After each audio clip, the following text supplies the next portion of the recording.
Hey, my name's Anthony. And I'm John from Johnny Ethco. I'm internet famous. And the only reason this channel succeeds. Yeah.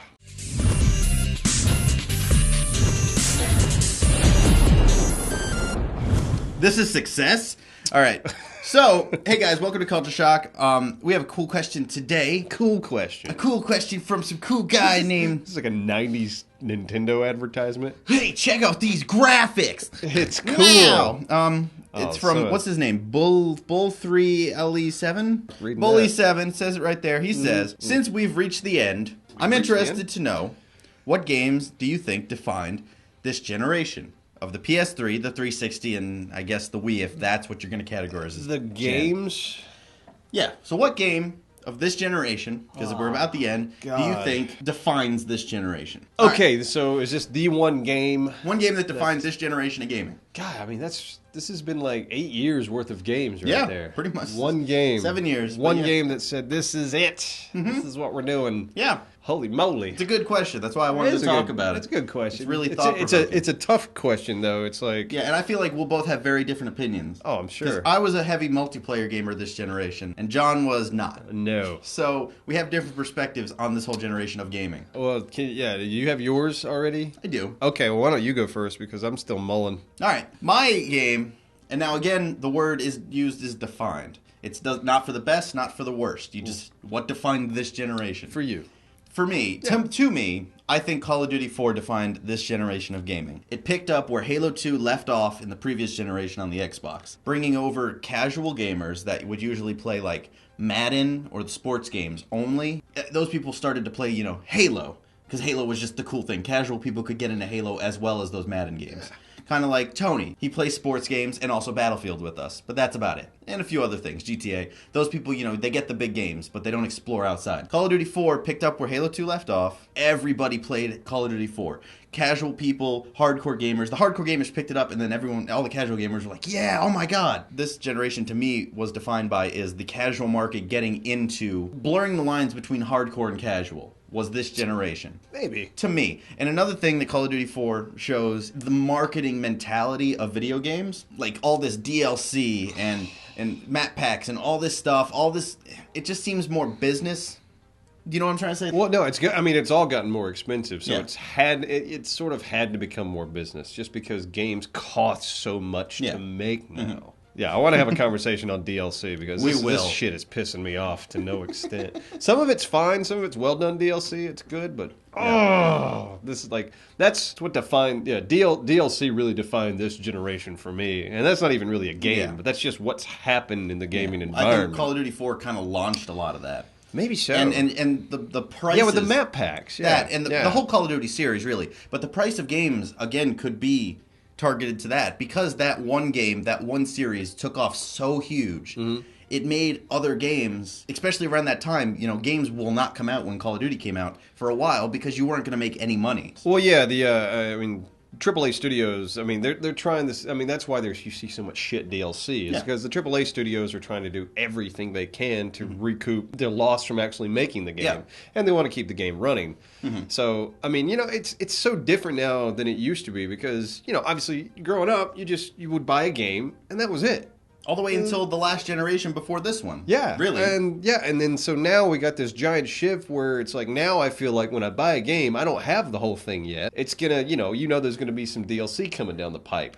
And I personally don't like how they sell you the DLC before. Like, it's bullshit when they cut it out. I'm still iffy on the whole, pay for the DLC now, which I guess you don't have to, but I mean, so many companies just shove this pre-order and go ahead and get the DLC before the game's even out and you've had a chance to play it. They lock you in. Yeah. You get Battlefield 4 Premium, you're not going to stop playing Battlefield 4 until all that's out now because you've already invested that money. You need to stay. Yeah, but with Battlefield, like I did jump on that premium. I'm going to as well. Just because this is a game I know I like. I'm gonna buy the DLC anyway, so I may as well go ahead and get it all bundled together because it is cheaper. Yeah. When companies offer deals like that, I'm on board. Mm-hmm. And I like the idea about what this generation is doing as far as extending the game. Once you buy the game, that isn't the end of it anymore. Mm-hmm. And I kind of like that. I kind of like knowing that, all right, this game could be improved. Like, something like Grand Theft Auto 5, where I'm like,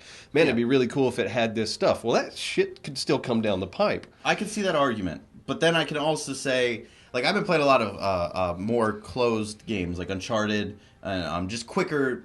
Linear games that you just play through and get done quick. And that used to be almost all games. Not all of them, but a ton of games. The biggest difference in this generation, honestly, I think, is the amount of games you own. Or the amount of games that you play has dwindled. Well, there's such a back catalog of games. True, but the amount of games that you have on your shelf used to be huge. For like the PS2, you would buy a game, you play through it, that was awesome. Put it on the shelf, next one. Now you buy Call of Duty 4 or Battlefield 4, you buy that.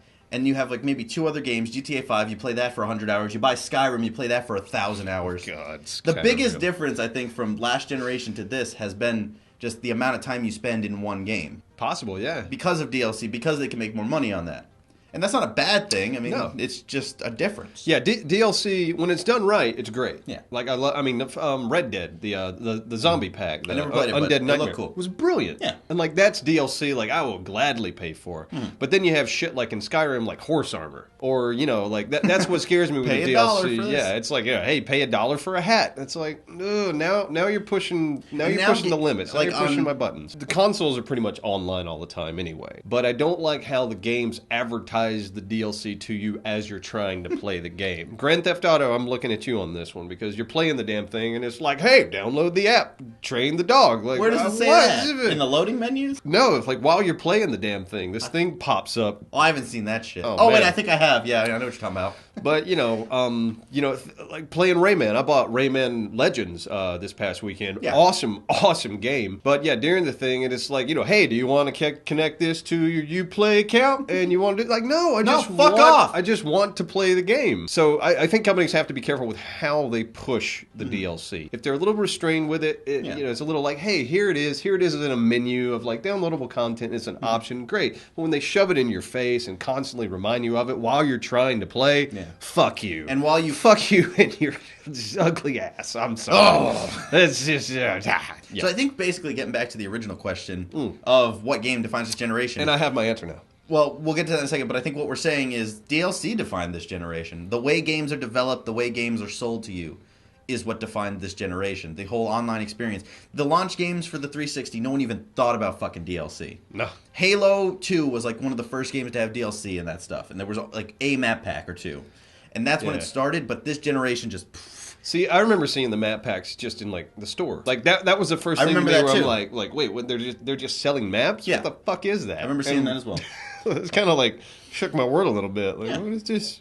What, is this the game? It's just maps? What? How does it? But yeah, so this generation... It's gotten worse. The way games are designed and sold. The internet ruined gaming. Again, that's what happened this generation. The internet fucked it all up for everybody. But I think, for me, my game would be Call of Duty 4 and the whole Call of Duty series because it kind of was the tentpole of this generation of the big game. It was the 100-pound gorilla. So, John, what's your game that defined this generation? That defined this generation? Yeah. Angry Birds. It has to be on the 360 and Why? stuff. Because it's Android. No, we're talking about like the past... No. All right, fine. You know what? I'm saying, look, there's been this huge rise. I mean, we never talk about these games, but just the rise of application games. Things like Angry Birds, things that you download on your phone. I would say that this past generation, whatever you want to call it, that's been a big explosion. John, shaking it up here, guys. Yeah, I'm shaking it up. All right. I can understand that argument. But if we have to pick between the 360, PS3, and the Wii as the question, we don't want to disrespect our viewers. Fuck you guys. Our viewers might like Angry Birds. Maybe they do. I love Angry Birds. There is Angry Birds on the 360. Can you believe on the PS4 they're selling it for $40? That's a little ridiculous. Angry Birds Star Wars, it's a free game, goddammit. What are you doing? John, you can only pick one game from this generation or you're going to fucking die. All right. What is it? Hey, stop. What did I do? All right, I mean, if you sat me down and said, all right, you have one game that you have to pick. Yeah, I guess if you're poking me. And I have to pick one game that defined the last generation for me, it'd be Red Dead Redemption. Why? Because it was my favorite. I don't really have any other excuse than that. It's just that, to me, like really, I think it is the best open world game made to date. Mm-hmm. Even better than Grand Theft Auto 5. And I've been playing a lot of Grand Theft Auto 5. Red Dead is better. It is a better game. It is a more cohesive experience. Anyway, so that's what we think. DLC and shit is our favorite games of this whatever. I'll drink that too quick. All right, we're out of Mountain Dew, so we got to end this. Let us know what you think defined this generation below. Was it like Mass Effect or stuff like that? Because I could see that argument, but it wasn't too big of a game to either of us. You know, the choices, that kind of stuff. What do you guys think? Leave a comment below. Also, like us on Facebook, Twitter, Google+, Twitch, Pinterest, I don't know, whatever. And we'll see you next time.